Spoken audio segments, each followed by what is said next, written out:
Welcome to episode 69 of Timm Talk, the podcast about the DC animated universe, co-created by Bruce Timm. I am Chris Lord. I'm Cameron Dexter. And we're back to two Batman episodes this week. Two pretty solid episodes, I'd say, although very tonally different. Yes.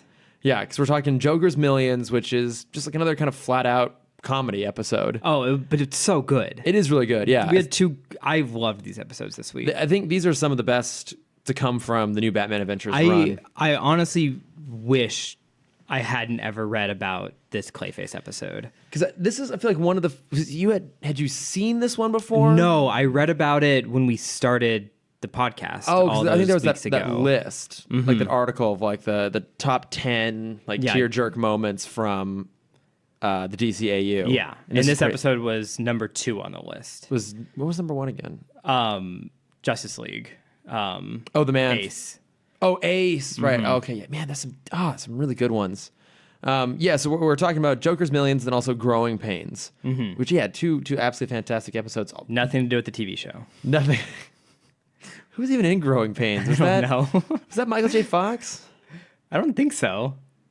I could look it up. I'm not going to. What's interesting, though, is the Joker's Millions was flat out written by Paul Dini, which is, you can just see it. It's right there in the writing. It's so much fun. He's also in the episode. He is in the episode. Great. He's got a great cameo. But then, he has story credit on Growing Pains as well. Just not actual written page credits. But no, these are absolutely fantastic. So, but real quick, I guess we have a tiny bit of news, not too much really this week. Yeah. Did you see the Suicide Squad Hell to Pay trailer? Is that the new animated one? Yeah. Yes. It looks basically the exact same as the last Suicide Squad movie. Yeah. Like, you can't tell the difference between them. It just, I watched it a second time, well, maybe I'll be more warm on it second time around. Not really. It looks very generic. Did you like the Assault on Arkham? I did, actually. Okay. Did you not? I didn't. Really? Why not? I don't remember. Well, that's real useful. Yeah. I don't know. I thought it was fun. I then felt like that was the plot line more or less they should have used come actual Suicide Squad film. Yes, absolutely. Just because I think it makes more sense. Like, that's the whole point of Suicide Squad, is they should be doing the dirty work that they would never want the heroes to touch. They shouldn't be saving the world. They should be going these crazy assassination missions, which that's basically what this new one looks like. I guess they're going after Vandal Savage. Right. But it's probably going to become, again, a world-saving thing at the end. It always is with Vandal Savage. It always is. And, I love Vandal Savage. So, but I'm not super excited about this. The voice cast, I don't really care about. I mean, I love Christian Slater. I guess that's it's interesting to see him doing Deadshot, but I don't even like Deadshot that much. So, I don't know. Yeah, we've brought it up before.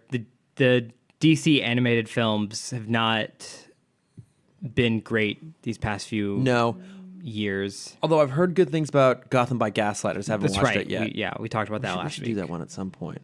Yeah, probably. Yeah, probably. Yeah, if we were good at this podcasting thing. Hey, we're not that bad. I mean, I didn't make any inappropriate jokes at the start of the 69 episode. weeks in. So, yeah, exactly. I know, No dirty jokes. Yet. No, I'm going to be good. I'm not going to make a single joke. Don't start it now. No, I'm not going to do it. Okay. I'm not going to do it. Do you want to briefly talk about Oscar noms? Yeah, because there's a little bit in terms of comic book movies. So Logan became the first ever comic book film to get a Best Adapted Screenplay nomination. Yay. Which is pretty exciting. I then saw a whole bunch of stuff talking about the fact that Wonder Woman didn't get any. And I don't think it was worthy of getting any Oscar nominations. I agree. I think the movie was kind of its own milestone of being this super successful female-led superhero film, which a lot of people didn't think was going to be able to happen. No, yeah, especially after Marvel saying that wouldn't work a couple years ago. Yeah, and then it comes along and it does great, and it's 2/3 of it are great, but I don't think it's enough to the warrant movie anything. itself. Right, I don't think it's Oscar worthy. No, it's nowhere near the level of Oscar nominated film Suicide Squad. No, oh God.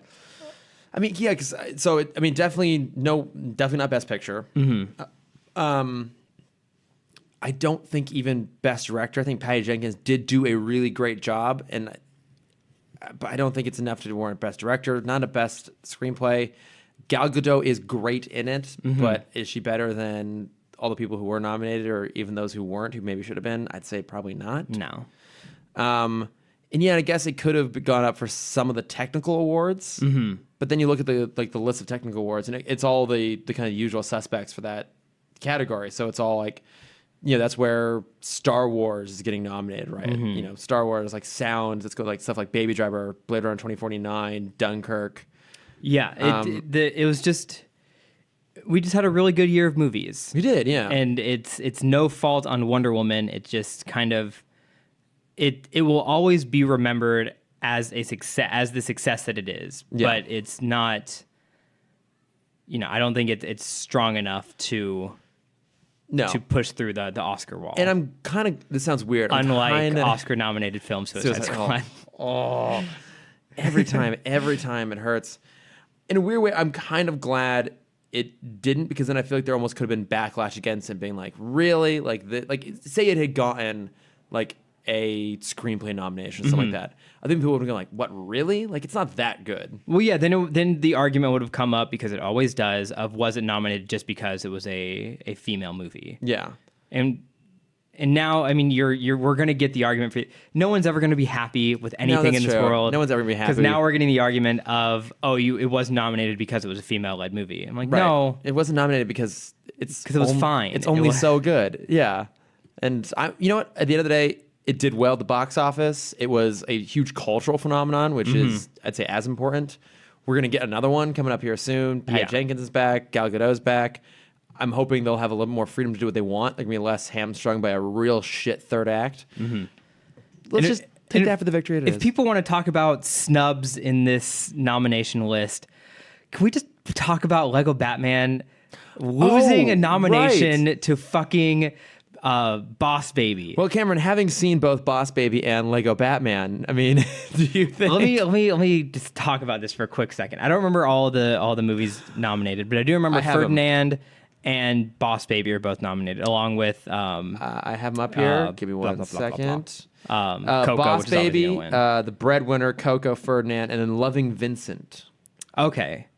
I remember hearing about Loving Vincent. I never saw it. Yeah, every frame is a painting. Oh, like that channel. Like that channel. Oh, I missed that channel. They haven't posted in a while. Have they not? No. I haven't watched it in a long time. But yeah, we have 5 movies. I've seen 3 of the 5. Okay.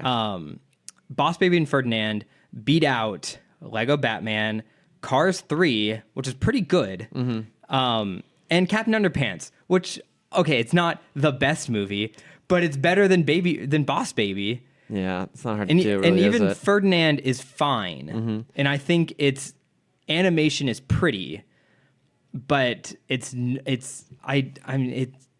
John Cena as a bull. Yeah. Did we not get any Disney in-house animated films this last year? No, because we had 2 last year.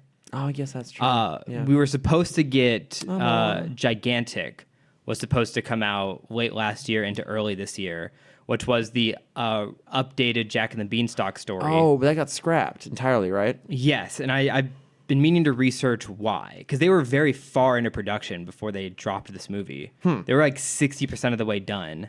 So interesting. And then, it just got scrapped for some reason.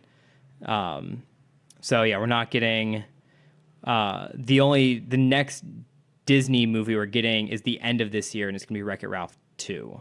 Oh, okay. So that's going to be a 2-year gap, which I don't think has happened since the 70s. Yeah, I think it's been a long... They pretty much always have at least one. At least since the beginning of the Renaissance, there has been one movie every year. Missed out? I know, I miss it. I know. I feel like I'm missing something. Man, I didn't realize... It feels like Moana was more recent than that, but yeah, I guess it would have been... Moana was November 2016. Man, it's so long ago. I know. God. You can't even keep track of that sort of shit. But that's about when we started.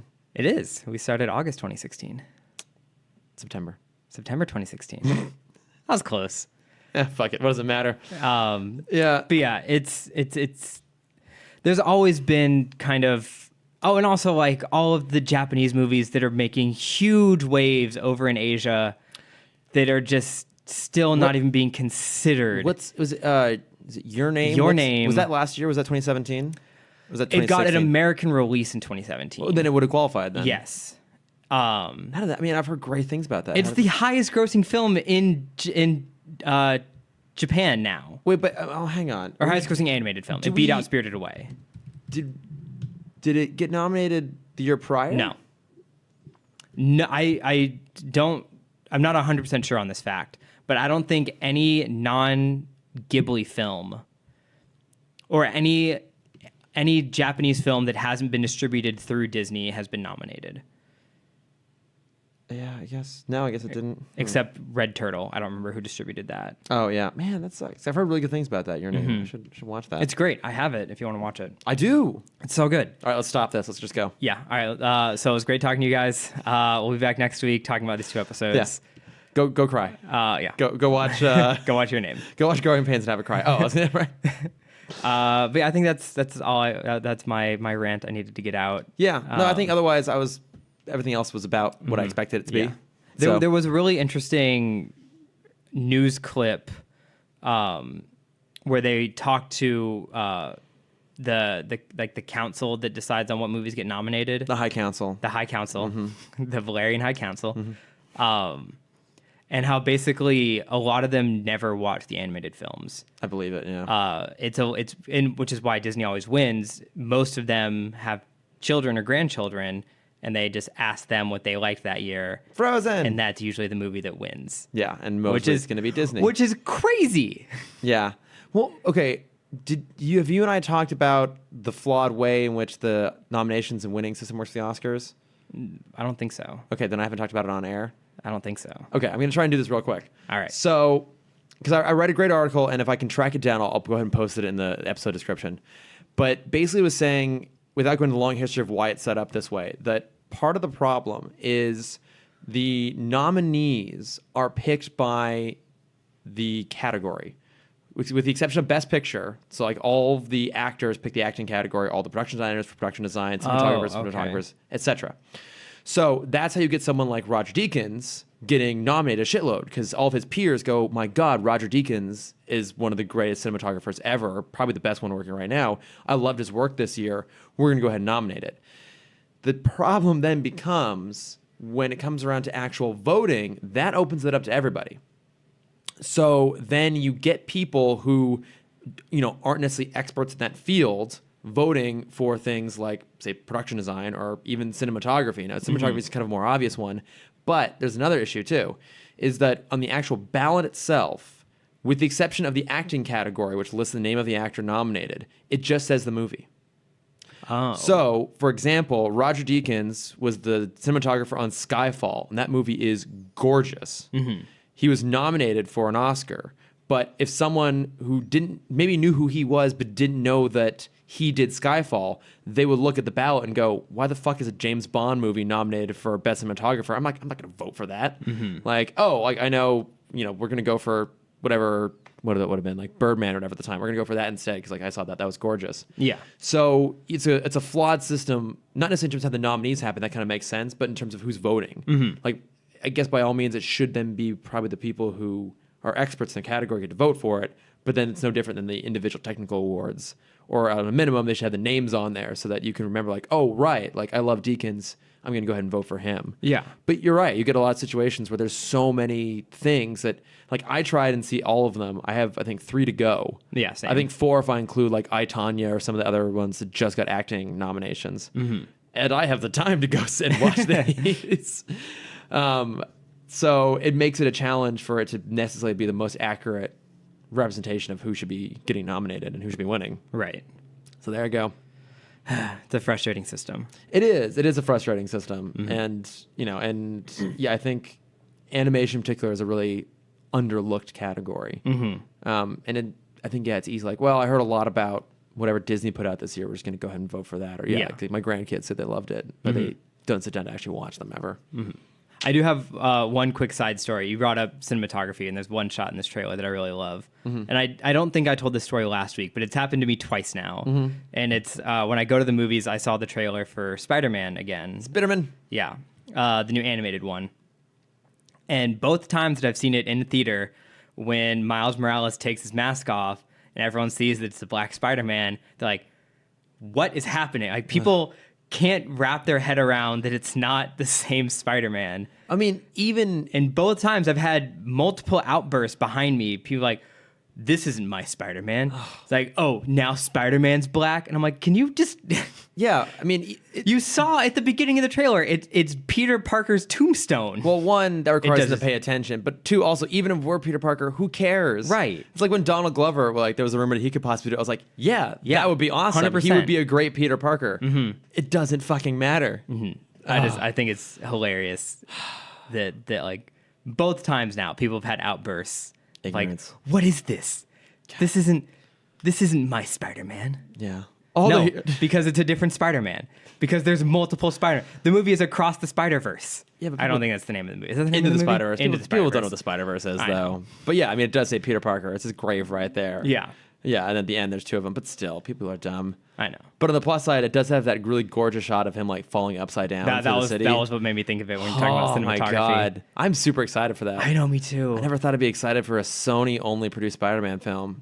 You're not excited for Venom? No, not particularly. But we've talked about this at length. Although the rumor is it might actually be connected. Okay. So we're going to have to wait and see on that one. But who knows? I still don't know how the hell they explain why Venom has the powers of Spider-Man if he never comes in contact with Spider-Man. That's not important. I'm not going to go down the path. All right. So, Joker's Millions. Yes. I'm ready. So, this is actually adapted from a story arc from David Verne Reed, published in 1952. Oh, wow. I didn't realize I guess this more or less happened back then. What I did find interesting, right from the beginning of this one, there's a title card, in essence. An animated title card. An animated title card, yeah. Which I don't think we've gotten since Heart of Ice. Well, so two things on that. One, yes, you're right. Like, after BTOS ended, they stopped doing title cards, period. Mm-hmm. And they would just do, like, the white text pops up, kind of like in Superman. Yeah. But this is the first new Batman adventure to even have something approximating a title card with, like, the big TV saying Joker's Millions. And yeah, it is animated, too, which is fun to watch. Yes. I liked it. It's like the big TV, and it goes through all the credits, and, like, a person would run past, and that's, like, the cut between the screen changing.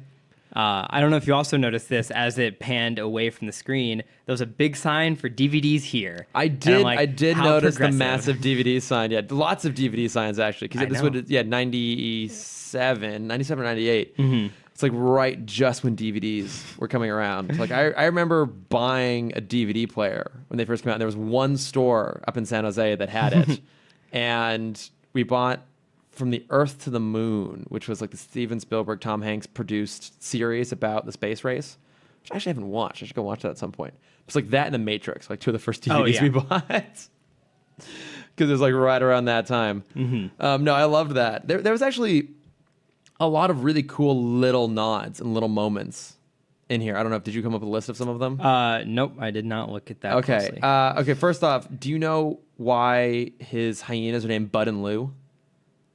I should. Abbott and Costello.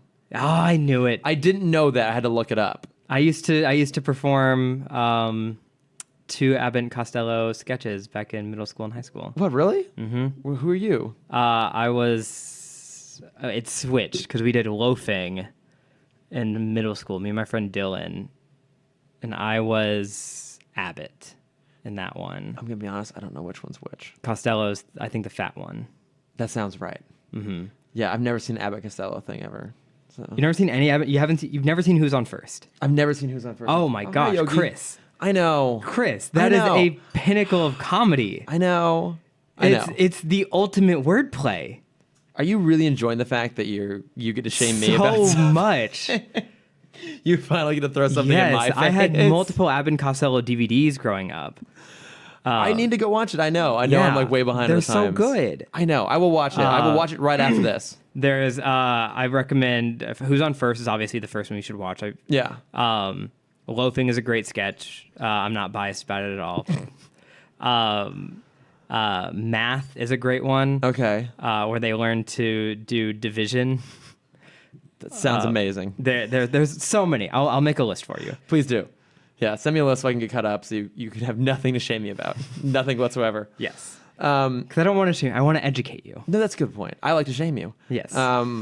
Did you... Just because one of us is better than the other. This is absolutely true. Did you happen to catch where the Joker was living? I had to look this up too, actually. No. So he was living at the Chelsea Arms apartment. I'm like, why does that sound so familiar? Chelsea. Nothing's coming. The Grey Ghost. That's where Trent. Oh, is that where Adam West lived? Yeah, what's the guy's name? Trent Brockman? I was going to say Trent Reznor. That's not right at all. Who's Trent? Simon Trent? I'm thinking Kent Brockman from The Simpsons. Wait, Kent Brockman he's the newscaster. Is the anchor from The Simpsons. Yeah, but that's where the Grey Ghost was living. Okay. That's awesome. Like the super rundown apartment. What's up, Yogi? Hey, buddy. Sorry, we have a whimpering dog at our side. I know. Yeah, there's a couple of little fun things. Like, did you catch who the Joker's lawyer was supposed to be? No. Johnny Cochran.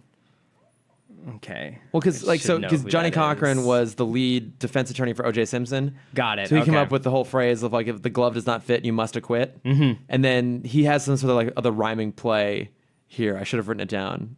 I did not. The when he's showing the psychology, the Rorschach test to Joker. No, that's when just the Joker, he's taking a press conference because he spent all the money getting his criminal record revoked or like cleared. But yeah, it's I could look it up, but I'm not going to because I have other things to talk about. But no, when they're doing that montage of like interviewing experts, they interview these like the psychologist, and he's like, "Oh, do you think the Joker is just like buying his freedom?" I was like, "I won't dignify that with a response." And speeds away in his brand new sports car with the blonde model. Let's give a quick synopsis of this one sentence synopsis of the episode because we kind of just went straight to the details. Okay. Joker and Harley are really short on cash at the beginning of the episode. Joker leaves Harley to get captured by the police. And as he gets back to his apartment, he gets a letter from another criminal named King Barlow. Yeah, that sounds something right. Like that. Who, after King Barlow passed, gave Joker $250 million. Yes. And so now Joker is super rich, and he's basically given up his life of crime to be a rich person. A rich person, yes. Okay. Are you done providing context for everyone so they know what the fuck we're talking about? Are you done being helpful? Last thing, basically how he spends his money is exactly how all of the dumb YouTube influencers are spending their money right now. And I loved that parallel. Oh my God. You're absolutely right, though. Mm-hmm. If this was made in 2018, Joker would definitely start a vlog. Oh, yeah, of course he would. He would already be vlogging, That's actually. true. Yeah, he would already have a huge fan base from his vlogging sphere. If a man's filled with glee, then he must go free. That's right. That's right. Yeah, he had to do something like that. So it's a fun concept because it does put the Joker in a completely different place than he's ever been before. Mm-hmm. Like, he is actually trying to go legit. Yeah. And he's actually trying not to get involved in I any wouldn't sort of even say crimes. it's legit. I just think he just doesn't care anymore. Well, what's interesting is it gave him something that he did care about because all of a sudden now he had something to lose. That's right. Right? So, like he, is trying not to like murder people, for example, because then he'll just go back into Arkham and he'll lose this vast fortune that he's accrued. Mm-hmm. So he actually had a reason to be sane. Yeah. And he's trying really hard here. Which is very much a 50s. You mentioned this was a comic in the 50s. Yeah. If you remember the eras of Joker, there was a great video that we talked about a couple months ago. The 50s Joker was definitely the comedic one. Yeah. All he did was want money so he could buy bigger pranks. Yeah. You had the Golden Age was the gangster Joker, Silver Age was the fun Joker, and then you had kind of the psychotic Joker from like the 80s on. Yeah, Frank at Miller. post-Silver Bronze Age. Yeah. Yeah, here he's going way back to just kind of like the fun, campy, flighty one. Yeah. Which is, I like him best when he is genuinely psychotic. Mm-hmm. Like, I love him in World's Finest, where he's like a legitimate threat to everybody because you know what he's going to do. But he's also just kind of fun here when he gets to just be like a full out-and-out comedy. Right. But the reason I brought that up is because usually the Joker that we know today, his storyline is always he is a bad guy because Batman is a good guy. Yeah. And until that changes, he will be a bad guy. And so it was interesting to see kind of the former stage of that where he's not a bad guy for Batman. He's a bad guy for fun. Yeah, just because he wants to go out and have a good time. Mm-hmm. And now that he can have fun without being a bad guy, he doesn't want to be a bad guy anymore. No. And yeah, and so he just kind of goes about his thing. He does decide he needs a new hench girl, though. Yes. Because he doesn't want to go to the effort of bailing Harley out of Arkham. And I love it because, This is also front page news, by the way. Yeah, it's like a headline. That. Joker needs new henchwoman. Like, well, he's going straight. That doesn't quite work. But yeah, it does have a nice payoff at the end of it when they have Paul Dini animated and dressed up in Harley Quinn. Voicing himself. Yeah, and it's like, no. It's like, oh, shucks. He just shuffles off.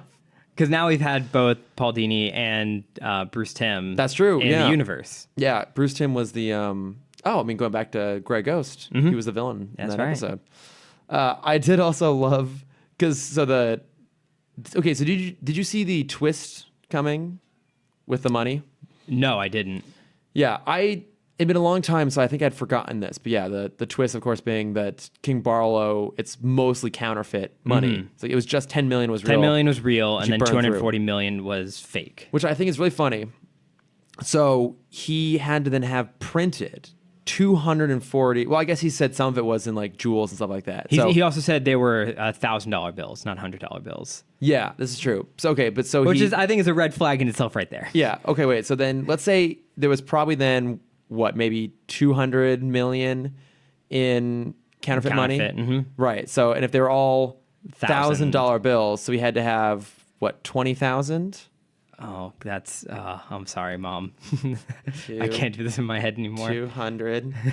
1, 2, 3, 4, 5, 6. While we're going over this, one more real story point. 2, 3.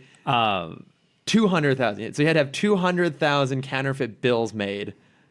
I feel like that would cost more than 200,000, but I guess it's only. I mean, if you're buying in bulk, I'm sure. Yeah, he's got 10 million to spare, but yeah, it was probably worth it though. So he probably spent about 11 million worth it, I'd say. Yeah. Yeah, I think it's worth it. So you see Joker have like not really conscience, but something to lose at the end because the IRS comes. The real villain of the Batman universe. One of the best lines in the whole episode. The IRS comes and it's like, oh, so you got all this money through insurance. Well, you need to pay the insurance tax. Well, it's an estate tax. Estate tax, thank you. Yeah. Which is a whopping 51%. Is that right? It's actually super high. Is it 51? Because he makes 250 million and the bank comes like, you owe us 137 million. Let me see what the estate tax is currently. It's pretty substantial actually. 40% in 40% right now. Oh, god damn. Yeah, it's pretty high. But I do love that though because his like henchman's like, what are you doing? It's like, I'm crazy enough to take on Batman, but not the IRS. Right. Oh, there's another line. So good.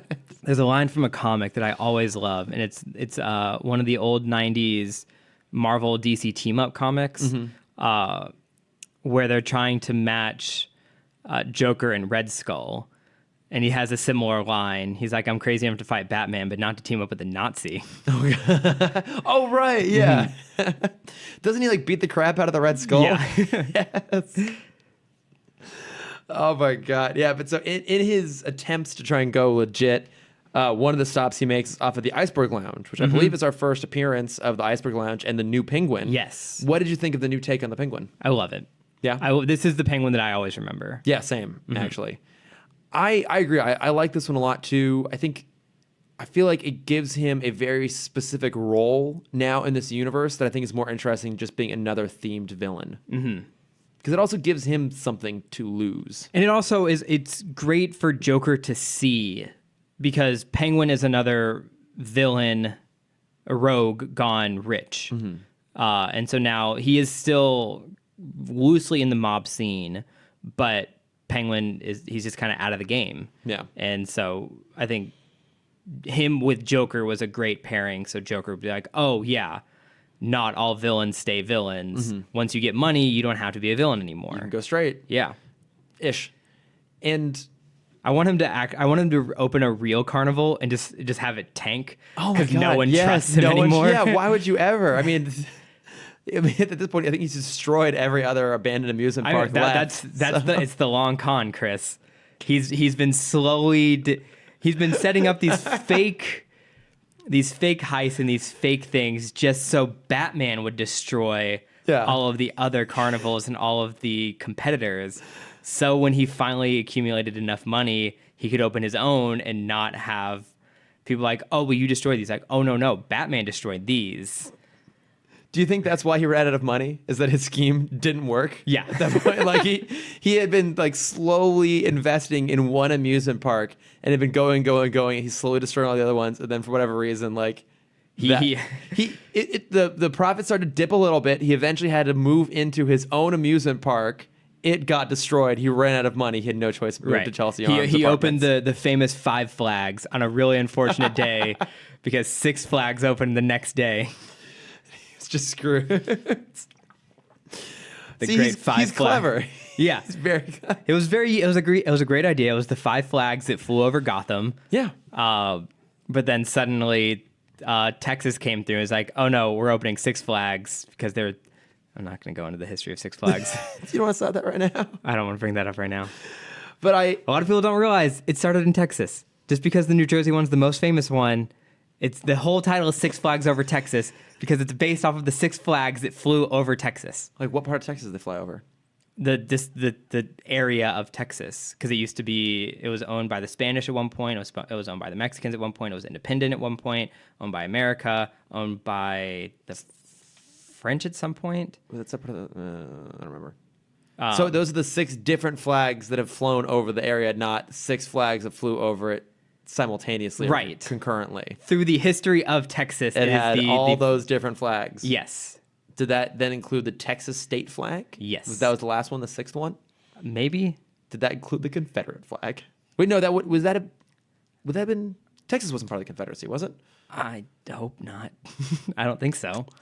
I think it ended right before us. So, guys, it's been a long time since I've taken U.S. history. Yep. Oh, man, I've taken Texas history since 7th grade. Wait, you should know Texas history. 7th grade, Chris.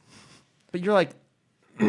I'm a Mr. Texas. I did have my most Texan line I think I've ever said yesterday. I met another designer at Disneyland. Sorry. And we shook hands and I walked away and I turned to my friend. I'm like, that man had a really weak handshake. And my friend was like, that's the most Texas thing I've ever heard from you. That is probably the most Texas thing I've ever heard you say. But the iceberg lounge. So guys, now you know if you ever meet Cameron, give him a firm handshake, or he'll throw that Texas shade at you. A firm Nick Offerman handshake. Yeah. But yes, they go to the iceberg lounge, and what I liked is once the Joker figures out that he's been had by Barlow, he's in a tough spot. Like he can't just go commit a crime, because then he'll get arrested and thrown back in prison. As Barlow points out, he can't tell anyone what happened because he can't let the world know the joke up pulled on him. Right. So now he has to go and pull a heist, but actually really try. Right. No gimmicks. He has to be effective, and he's more or less does it. But then, of course, Batman inevitably shows up. Yeah. It was fully thought out. So he had his accountant dress as him and make an appearance at the Iceberg Lounge, so it looked like Joker was in a public place. That's true. Yeah, he had for an the alibi. And then he was robbing the Mint. Yeah, they were delivering 3 trucks load of cash over the water. Yes, they took over the boat. Knocked him out with not Joker gas. Yeah, it was just normal gas. No henchman dressed up as the Joker or anything like that. No Joker mask. No laughing fish. Nothing like that. Except Harley was still dressed as Harley. Yeah, fake Harley. Yeah, fake Harley was still dressed as but she was up in the pilot's house. Sure. Also, real quick, we're getting some live. Oh, good. Some live info. The U.S. state of Texas declared its secession from the United States of America on February 1st, 1861, and joined the Confederate States on March 2nd, 1861. Great. Good to know. Thanks, Andrew. Sorry, guys. Man, we've never had live fact checkers before. We don't need that. No, it's just me. This is really nice, actually. I don't like this. But yeah, I really liked how that works. I also thought it was a pretty effective plot line in the sense that I feel like it pretty much filled in all the plot holes. Like even the fact that some of the money was real, so that it would all work. That covered that plot hole. That it was pointed out why he couldn't just give up on it. The fact that he was actually trying. Like it didn't have any glaring things where you go well, I'm going to forgive it because it's a fun comedy. Like I think it actually holds water pretty well, right? I would have loved for this to be just like one big PSA for taxes. And like at the end, it's like, remember, kids, do your taxes. Do your taxes. March 15th. Yeah, tax fraud is bad, okay? April 15th? March 15th. April 15th. April 15th. Sorry, Mom. Is she going to text you? Be like, come on, Cameron. Probably. March 15th is the Ides of March. Can't do math. That's Mr. Crocker Day. I remember that. Mr. Crocker Day? Mr. Crocker Day. On March 15th, that was when Mr. Crocker from Fairly Odd Parents, he lost his fairies. Oh, that's right. Because he's extra mean on March 15th. Did they incorporate some sort of Ides of March joke in there? I feel like they did. I don't think so. I've seen that episode. It's a great episode. It's been a long time. The Secret History of Mr. Crocker. I forgot that he had... Denzel Crocker. Oh, Denzel's his first name? I think so. I'm pretty sure. Let's go with it. Let's say it is. But no, I had a lot of fun with this one. Mm-hmm. I think it's really quite good. And it is interesting that just by happenstance we end up doing these two episodes back to back, because it goes to show how the show can have a pretty broad range tonally, but still really maintain its quality of writing. Absolutely. So Growing Pains, I would have loved for this to be like a full movie. I wanted to connect with the girl more. Okay, yeah, I think that's... And I think this storyline could have been a two-parter, or even like maybe not a full hour-and-a-half movie, but I think this could have been an amazing two-part episode. That could have been interesting, yeah. I mean, it would have been... Yeah, it would have been interesting with how they could have stretched it out. Yeah, because so the plot of this one is that Robin comes across this girl who has amnesia. She doesn't know where she's from. She doesn't know what's going on, but she just knows that someone's after her. And we found out pretty quickly that the person after her clearly is some sort of enhanced being, because he's been going around robbing banks, and Gordon and Batman watch the video, and they make a comment like he had these like weird, creepy kind of like dead eyes and stuff like that. He's this huge hulking guy, and we also quickly learned that he's her dad. And Robin is doing everything he can to try and protect her, but she keeps running away from him. Yeah. And it's his first like crush too. It is. Yeah, it's cute. It is really so sad. It is really sad, and it is interesting because it does put Robin up against Batman, because Robin keeps trying to go after him. Batman keeps shooting him down to the point where like Robin just says no straight to his face. And I was trying to remember, like, did Dick ever just say no right even to him? Even in Robin's Reckoning, I don't think he was that forceful. I don't think so. Yeah, which is interesting, because like, if there's one person you feel like could kind of get away with it, it would be Dick, because I feel like he's earned it. But it also goes to show that I think just the nature of how Timm showed up in Bruce's life compared to Dick, I think Dick always maybe had a little more deference to Bruce, whereas Timm is more rough around the edges. Right. Well, he's already had one abusive father. Yeah. And so he knows, like, I think he kind of knows when he's being taken advantage of. He thinks he knows when he's being taken advantage of. Yeah. Well, so he knows how to turn away from it. Yeah. And also, to be fair, that this character is more Jason Todd than I'd say Tim Drake. He's kind of Tim Drake in name only. Yeah. Because actually the comic Tim Drake is very much like Bruce. Not quite so cold and distant, but like much more of like a really analytical, calculating mind. Like, I think it was like Hush, like Batman even makes a comment like, Tim with the right kind of training could be the world's greatest detective. Compared to Dick, who's just more of a really good crime fighter. The great ass. God, I know, right? I was just having a conversation with someone today about this. I was like, he's a comic book fan too. I'm like, you never had this talk before? Never had to talk about the fact that Dick Grayson has the best ass in comics? Did you see who the voice of Annie was? No. Or you couldn't hear it? The funny thing is I had like the IMDb page open. I didn't actually even look at it. Who was it? Well, the name's not going to sound familiar at all. It was Francisca Marie Smith. Okay. Best known for Helga Pataki from Hey Arnold. What? How could you not hear it? That's all I could, especially when they were hunting for the tunnels. You could definitely hear, because the voice actress like over enunciates all of her words. And like it's a very unique sound that she makes when she talks. This is blowing my mind. No, I mean, I guess also that is the same voice actress that plays Ashley B, one of the 4 Ashleys from Recess, and Upside Down Girl from Recess. Oh, well, hey. She's in case you wanted to know. Quite the body of work. No, I guess I feel like I should have, maybe just because I haven't seen Hey Arnold such a long time. Oh, okay. And I feel like it was just different because Annie's voice is very soft, whereas Helga's is a little bit more brash and blunt. So maybe that's part of the reason I didn't quite pick up on it. maybe if Annie had said the phrase football head, it may have clicked in there. If you heard "move it, football head," then it would be like, oh hey, that's Annie. Oh Arnold. Yeah. Oh, that's really cool though. I had no idea. Mm-hmm. So you knew the twist of this because you had read it before. I know. I wish I didn't. Because there were little things that I think I would have picked up on. Yeah. So there was the moment when Batman is chasing the Grunt, and he jumps off the building. The Grunt. I mean the dad. Yeah, the dad. Yeah. He jumps off the building. When he lands, he kind of like squishes. Yeah. And not in like a comedic way, but like a gelatin way. Yeah, like he absorbs the impact. Mm-hmm. Yeah, and he's super strong. He has the same scar on his face. Yeah, same scar on his face, and it's like the colors pattern is there too. Mm-hmm.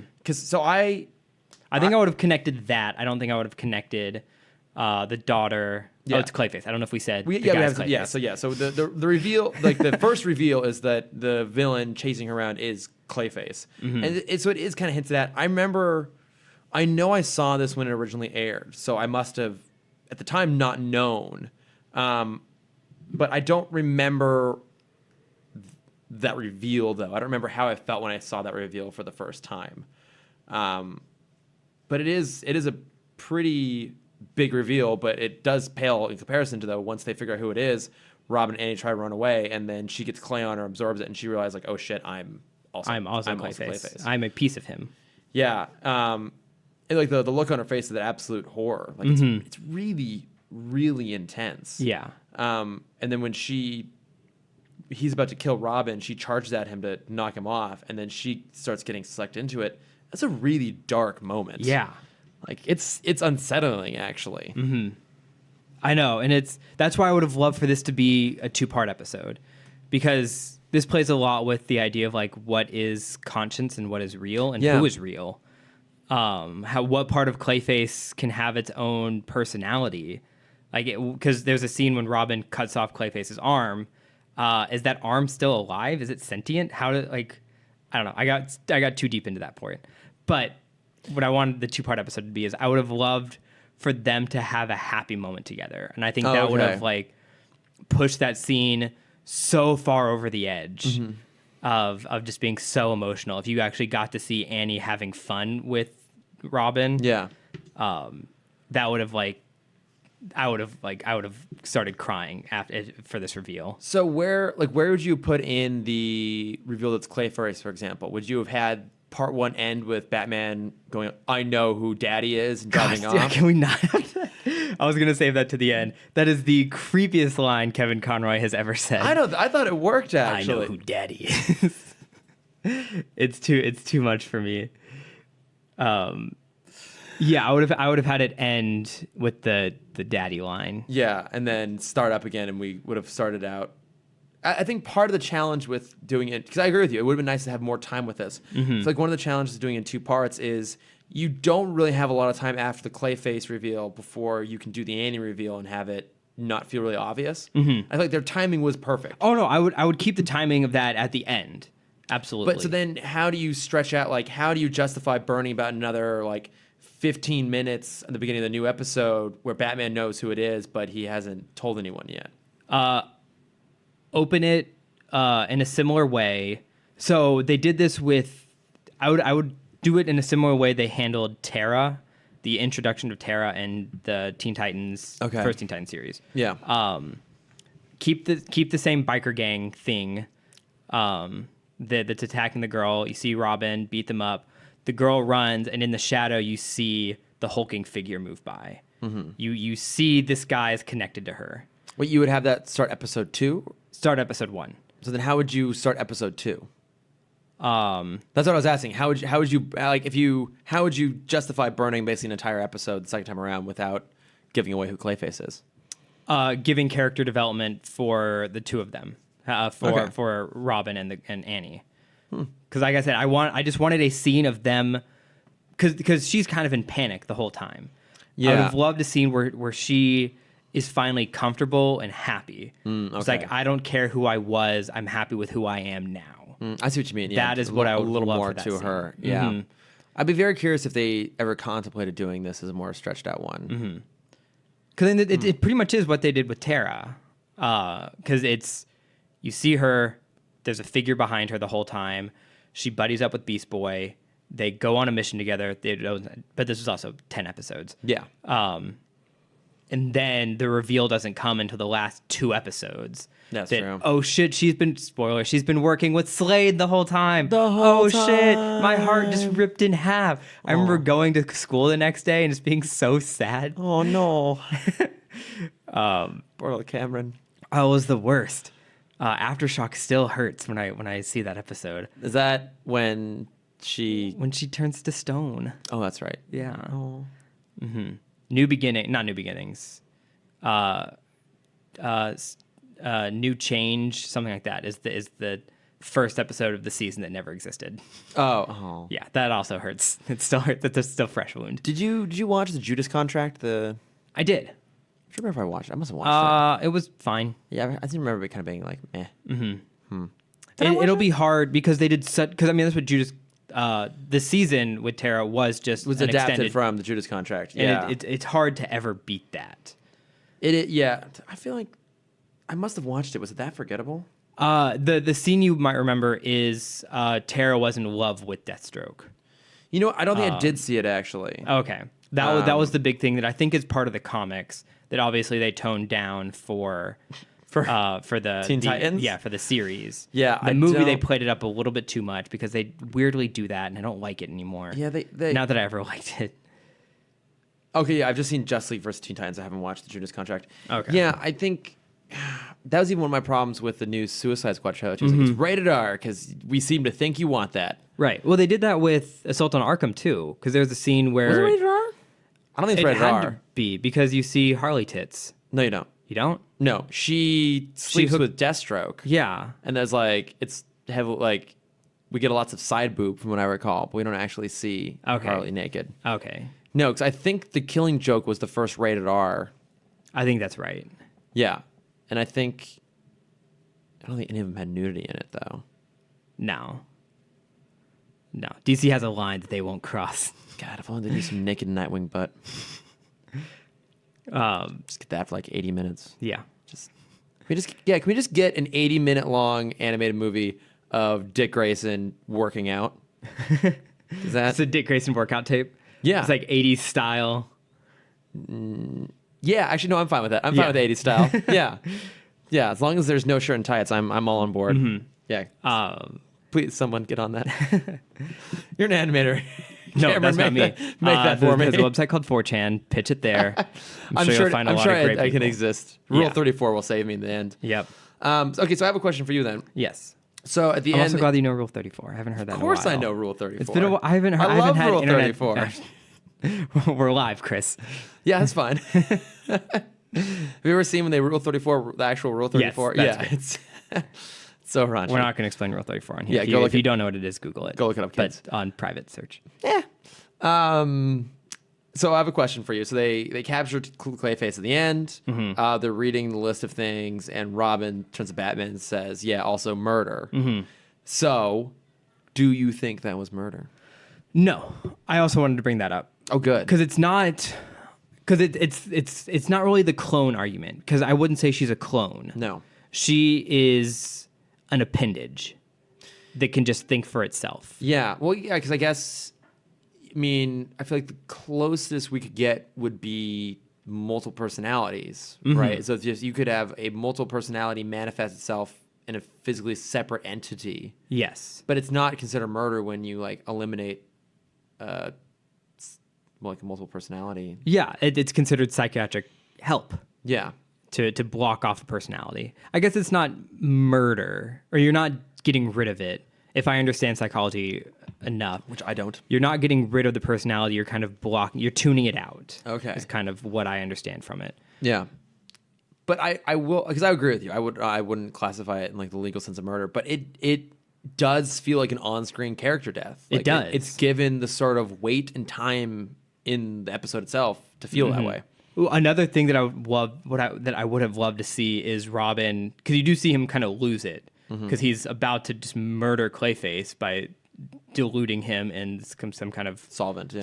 But after he like blows up and lands on the other side. I would have loved for Robin to come up with the Batarang and kind of like cut through the chest and like kind of dig in and try and pull her out. Yeah, I think that would have been probably a little too much for that would have been really intense. But that being said, it would have been kind of a cool moment to see. And then Batman have to, because there was an undertone of this episode that I think I really wish they would have played out, and it's the Robin is still a kid. Yeah. And you see, and I think he sees how fortunate he is, because there's that one kind of off scene that doesn't really fit the episode when he goes to the homeless area and he sees the three kids sleeping together. Yeah. And I think it's like if they would have kind of played that angle up a little bit more and have had Bruce be more of a father figure and less of a boss, especially at the end, when I would have loved to just see Robin just break down.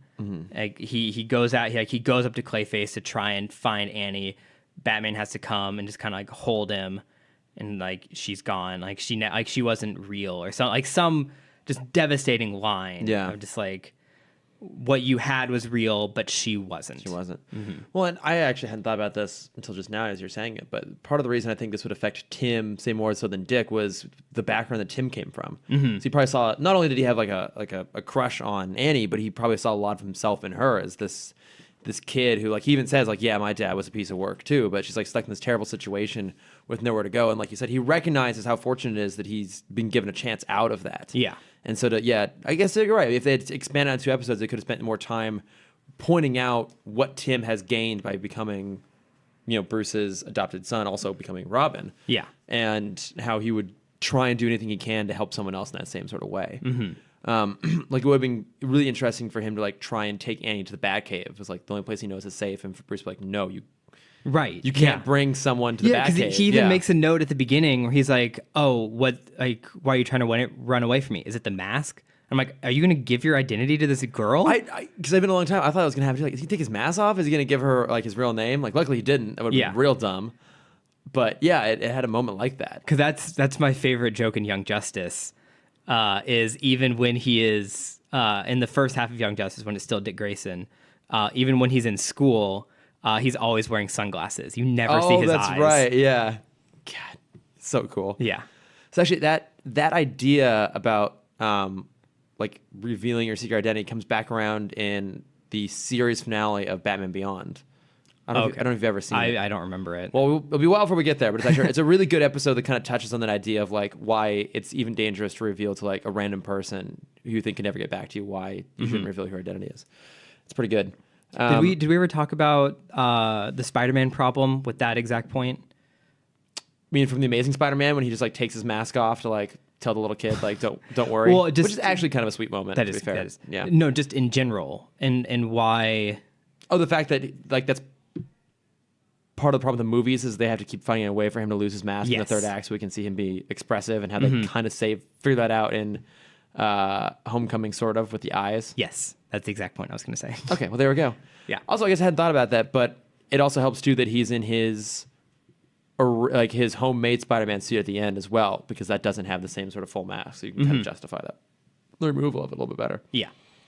Yeah, that's what I was going to say. Okay, good. Took that out of my mouth. Yeah, happy to steal that thunder right away. But yeah, amazing episode. It is a weird episode. There's the one-off line about Barbara, which is great. Oh, yeah.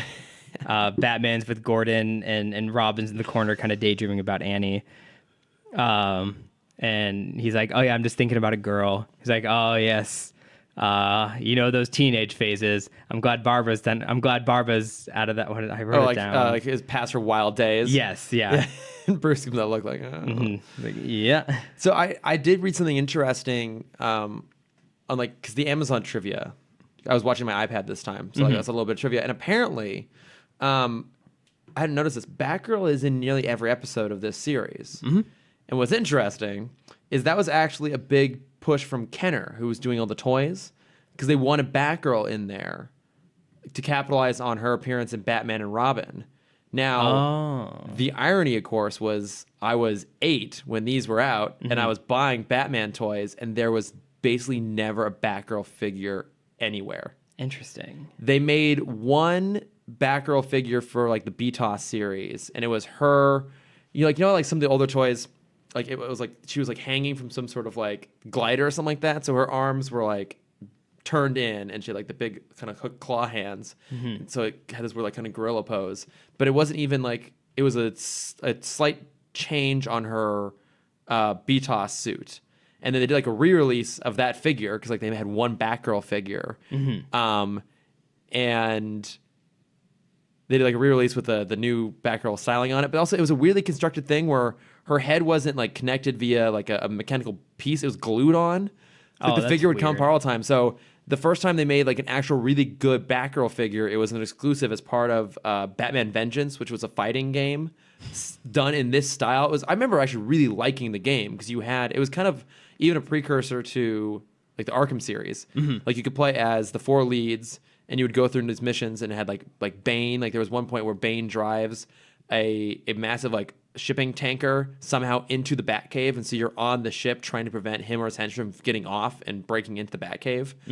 And it was all done in this style, like video game, but in this exact animated style. Really, really fun. But there was an exclusive Batgirl figure that came with that. PS2. Yeah, I think mine was on a PlayStation 2. Yeah, and I still have that Batgirl figure somewhere, stashed away in a box. I've never heard of this game. Yeah, it was fun. Published by Ubisoft. It's like Batman. Oh no, was it Batman Vengeance or Batman: The Rise of Sun Tzu? Both of them existed. I'm thinking of Batman: The Rise of Sun Tzu. Oh, okay. Not Batman Vengeance. Which one was Batman Vengeance?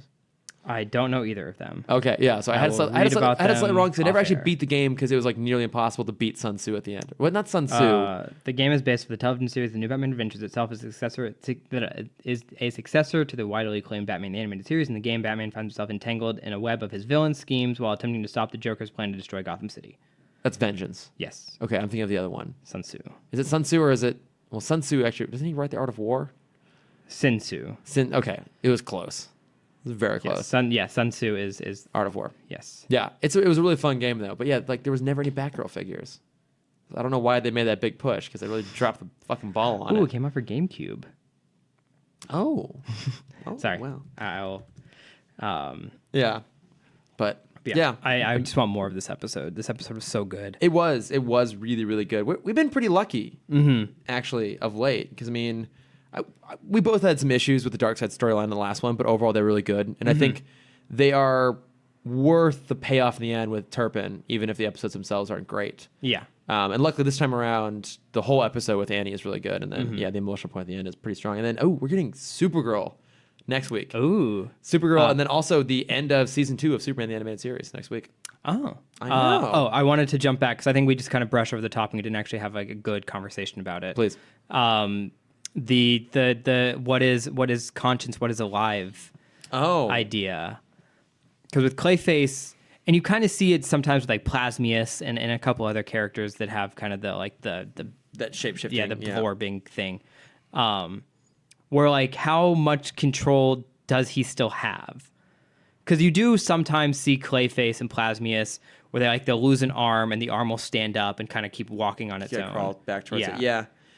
One thing we could maybe say is that this may have been a one-off thing for Clayface because he was left in the water and he came across a chemical that kind of bound him back together just enough to form a splinter part of him. So it's totally possible that he could never do something like this quite again. Yeah. Because even Sandman, that was the other one. Sandman has an episode about a similar episode to this in Ultimate Spider-Man. Okay. Which isn't as emotional as this, but it's the same idea. Where he's broke himself up into 3 people, a child version of himself, the one that we know, and then kind of like a young adult version of Sandman, and then kind of like the hulking Sandman that we remember. Okay. But yeah, with going back to Clayface, like, yeah, I think that could be kind of a one-off power. Another thing I would have loved to see is like the reason he's hunting Annie down is like he put so much of himself in her that he is significantly weaker than usual. That would have been interesting like too. He's still strong. Like, he could still be as strong or a little stronger than Batman. But like, yeah, the reason he needs her is he's incomplete. Yeah. Without that much of himself. Yeah, because I guess he... So then, like, it would make sense for Robin to, like, fight him and be not a threat, but like be able to hurt him. Yeah, be able to and go. Then when he absorbs her, then Robin like kind of goes crazy and loses control. Yeah, and he tries to punch him, and like it's just like it's a wall. It's all for naught. I wonder if this would work like Multiple Man, where like the splinter goes off, and then they're two separate pieces of consciousness that then merge on top of each other when she comes back. That was another idea that I had because they merged. I wanted Clayface to absorb the memories. Yeah. Where he would feel a little compassion for Robin. Or I was wondering. Or at least like falter for a second. Yeah, I was wondering if maybe that she was going to try and like there was going to be a battle for consciousness that he would then be losing focus because Annie would be trying to fight against him. So I guess the way they show it here,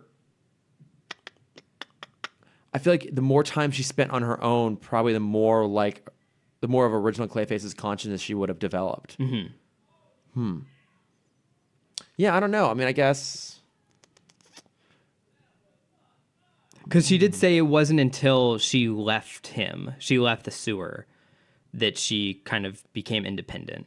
Yeah. So I guess his control over himself only can only go so far. It might be a time thing.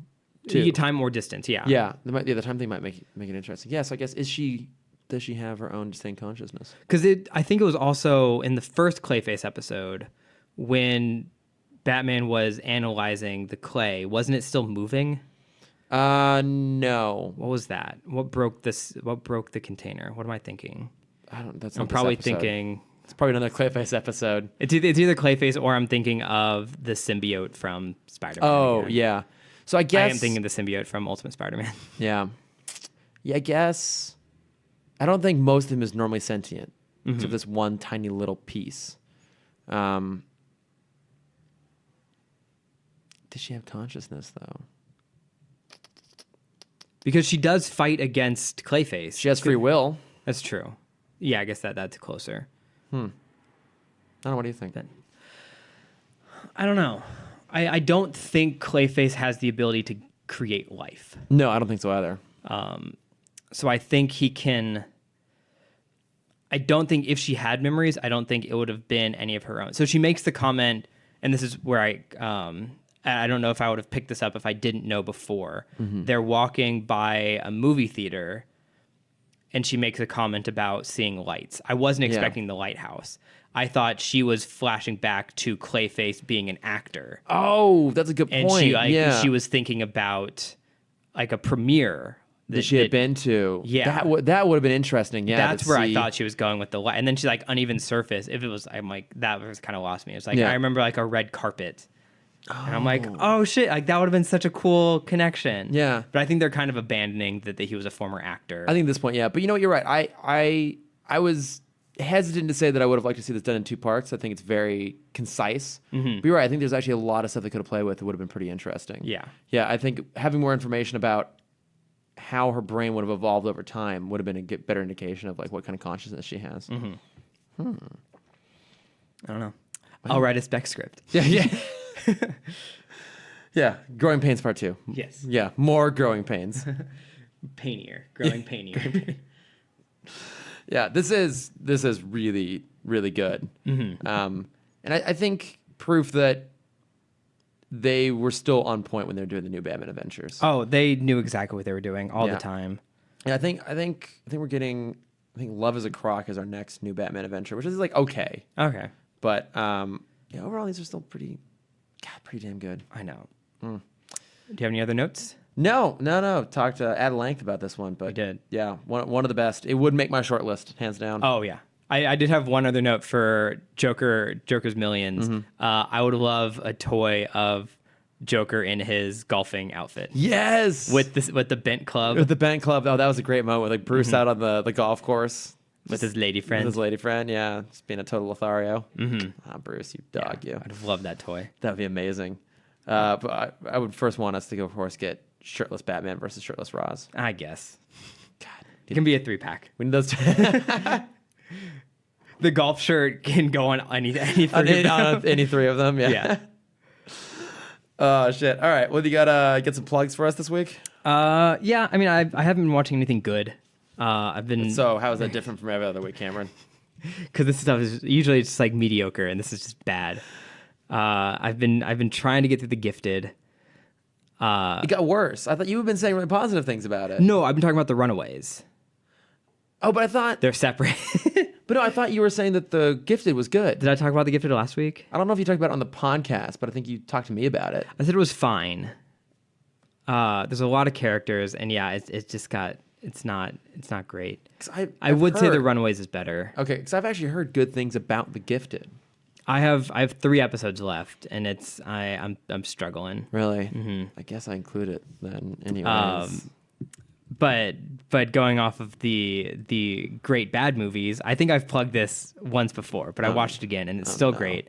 I rewatched Shaolin Soccer. I don't think you have, actually. Oh, it's so... Have you seen Shaolin Soccer before? I've seen bits of it. I don't know. Is that actually a bad movie, though? I mean, it's a comedy. So it's like... I don't know if it's actually that bad. I mean, it's kind of satirical, so... Yeah.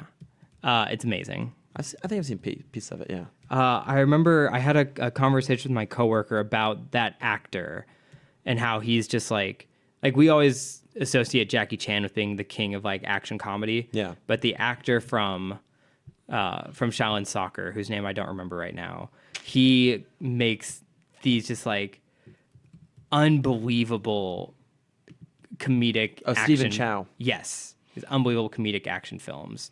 Oh, yeah, because he also... What else did he do? I don't think he did... Kung Fu Hustle? I was about to say, yeah, Kung Fu Hustle. Yeah. He has one where he's a chef. And it's... Oh, I need to remember the name, because it's very high up on my list to watch next. You can start your plugs while I find Beijing this. with Love? No. The Tricky Master? No. King of Comedy? No. All's Well, Ends Well. King of Comedy I've heard is really good, too. The God of Cookery. That's it. We had to get there eventually. Yes, The King of Cookery is very high on my list. And I've also heard King of Comedy is very funny, too. Yeah, I should check out Kung Fu Hustle and Shaolin Soccer, because I've heard good things about both of those. Mm-hmm. So, never enough time. I know. Yeah. So what have you been watching, reading, listening to? I finally watched Get Out. You finally watched Get Out? I finally watched Get Out last night. Yeah, it's great. It's amazing. Yeah. Like, I don't want to talk in length about it here, just because I was lucky enough to have gone in not really knowing anything. Good. And so I was able to really enjoy it. Because I was the same way. I went in not knowing anything about it. Yeah, I think I don't want to say. I may have seen a trailer, but like I know I kind of avoided it because I knew I wanted to see it, and I happened to not see it in theaters, and I've avoided everything about it since then. Mm-hmm. Finally watched it last night, and it's so good. So good. Yeah, I have. It's so unsettling. I know. I'm so happy it's nominated. I am too. Like it's one of those movies. It's kind of an odd choice for Best Picture in some ways. Mm-hmm. Like it's flawed, but it has incredible things about it, and just like the way you feel the experience of watching it, so amazing. Yeah. But I'm glad that it's one of those like kind of odd movies that I would hope would be able to fill in those extra spots for the Best Picture. Mm-hmm. Do you have I told you my favorite joke about the movie? No. I don't remember who made the joke, but they said, "Do you know why Get Out is a comedy? Because the TSA does something." Oh yeah. Yes. Oh, the friend. Yeah. Ronnie? I think Ron. I haven't seen it since it came out in theaters. God, I should know. I literally just watched it yesterday.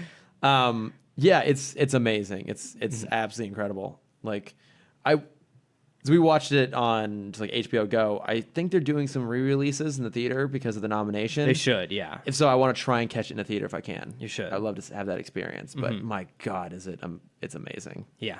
So that's like that was a big one. I was super excited to finally get that in. And then the other plug I had this week is my friend Derek actually just directed a short film that he put up on Vimeo.